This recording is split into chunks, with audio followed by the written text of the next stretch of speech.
सूरत नूह के पहले रुकू में हमने देखा कि किस तरह से हज़रत नूह अलैहिस्सलाम ने काफिरों को अल्लाह का पैगाम पहुंचाया और उनके साथ अल्लाह की बहुत सी नेमतों का जिक्र किया। तो कहा कि अल्लाह से माफ़ी मांग लो, अल्लाह ताला तुम्हें बहुत सी नेमतों से नवाजेगा, मगर वो ना माने।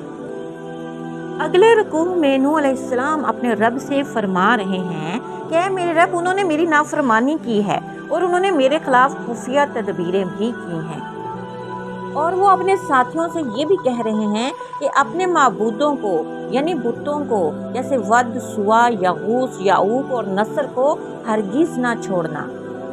तो उन्होंने बहुत से लोगों को गुमराह किया है। फिर अगली आयत में अल्लाह ताला फरमा रहे हैं कि वो अपनी खताओं की वजह से गर्क किए गए, चुनांचे वो आग में दाखिल कर दिए गए। फिर अल्लाह ताला के सिवा उन्होंने अपना कोई मददगार ना पाया।